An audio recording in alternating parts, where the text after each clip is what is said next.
El siguiente tema son los instrumentos ópticos. El primero es el microscopio compuesto. Este tiene dos lentes convergentes. La amplificación total lograda es el producto del ocular y el objetivo. Como vemos en la figura, aquí tenemos el lente 1 y el lente 2. El objeto inicial es el que está marcado por la flecha o el vector, y de ahí parte la primera línea que atraviesa el lente en el centro y se prolonga. Una segunda línea es paralela a la del objeto y vemos que se refracta y se va dirigiendo cada vez más hacia la primera línea. En el punto donde estas dos se encuentran surge la imagen intermedia. Esta imagen intermediaria va a ser el nuevo objeto para el lente 2. Una primera línea va a atravesar el lente por el centro y se va a prolongar, y una segunda va a ser paralela y al momento de refractarse va a irse dirigiendo cada vez más hacia la primera línea. En el punto donde se encuentran es donde nos va a determinar la imagen final, que en este caso quedó positiva por ser hacia arriba y es una imagen real. Ahora vamos a recordar lo que es P. Es la distancia del objeto hasta el lente, y Q es la distancia del lente hasta su imagen. F es la longitud focal, o sea, la distancia del foco. Aquí está el foco, F y F'. Esa va a ser la longitud.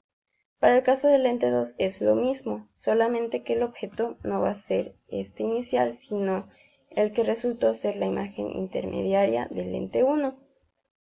La distancia entre el objeto y el lente 2 va a ser P, y del lente 2 hasta la imagen va a ser Q. E igual F va a ser la longitud focal. Estos son sus focos. Veamos un ejemplo. Dice: en un microscopio compuesto, el objetivo tiene una longitud focal de 8 milímetros. Este es el objetivo de mejor tamaño su lente que el ocular.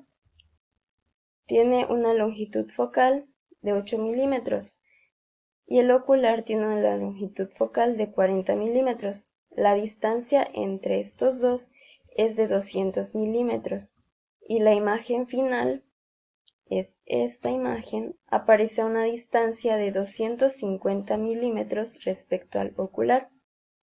Esta imagen es virtual porque quedó negativa, ya que es invertida, quedó hacia la izquierda. Entonces en las ecuaciones va a usarse un valor negativo de este, que es menos 250 milímetros. En el inciso A pide calcular cuán lejos está el objeto del objetivo.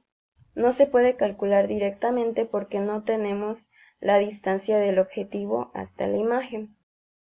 Pero primero podemos calcular los datos que tenemos con el ocular, ya que allí es donde hay más información. Primero vamos a calcular P, la cual es la distancia del objeto hasta el ocular. Primero ponemos la multiplicación de la longitud focal, que como indica el texto es de 40 milímetros, multiplicado por la distancia del ocular hasta la imagen, que como indica el texto es este valor, pero en negativo. Esta multiplicación se va a dividir sobre estos mismos valores, o sea Q y F2, pero en resta. Esto va a ser igual al valor de 34.5 milímetros. Ahora sabemos que la distancia del objeto al ocular es 34.5. Y ahora, para conocer la distancia del objetivo hasta su imagen, solamente hay que hacer una resta de 200 menos el valor que acabamos de obtener, que es de 165.5 milímetros. Ahora, para calcular P, que es del objeto al objetivo, ya tenemos los datos necesarios, los cuales son la distancia que hay del objetivo hasta su imagen, que es la que acabamos de calcular, por la longitud focal que indica el texto de 8 milímetros, divididos sobre Q menos F, los mismos valores pero en resta. Eso da un resultado de 8.41 milímetros. Para el inciso B, que es la amplificación total, tenemos la ecuación o la fórmula que es menos Q sobre P. Y la amplificación total va a ser el resultado de la amplificación individual de cada uno multiplicados. Entonces, eso nos da a obtener esta nueva ecuación, Q1 por Q2 sobre P1 sobre P2. Entonces, solamente se sustituyen esos valores que ya habíamos obtenido anteriormente y nos da menos 143. Para el caso del telescopio, aplican las mismas condiciones y las mismas fórmulas, solamente que en este van a ser con objetos más grandes, por lo cual el lente del objetivo va a ser mayor y del ocular va a ser el más pequeño. Ahora, imaginándonos la luz proveniente de este objeto distante, una línea paralela va a refractarse y se va a prolongar, y una línea va a dirigirse hacia el centro del objetivo y se va a prolongar. Donde estas dos intersecten es donde se va a tener la imagen intermedia, que va a ser la invertida del objeto que se tenía. Este va a ser el nuevo objeto para el ocular o lente 2, en el cual la primera línea, como vemos, atraviesa a través del centro y se prolonga, y una segunda línea que llega siendo paralela se refracta y se prolonga. Así como en el anterior caso vemos que estas no son perpendiculares, por lo cuanto por más que se prolonguen no van a chocar en ningún punto, pero podemos ver que si comenzamos desde el punto del objeto y el punto donde se refracta la línea paralela, si prolongamos hacia el lado izquierdo, vemos que hay un punto en el cual se intersectan y es donde se va a obtener la imagen final. Es por eso que la imagen en este caso igualmente es virtual, porque de este lado nunca se puede ver que se intersecten, lo que daría un caso de una imagen real. Como último subtema de esta primera parte tenemos las aberraciones de las lentes, que es donde los puntos de las rectas que pasan a través de las lentes no coinciden, como se puede ver en los ejemplos. Hay dos casos, que es la aberración esférica y la aberración cromática,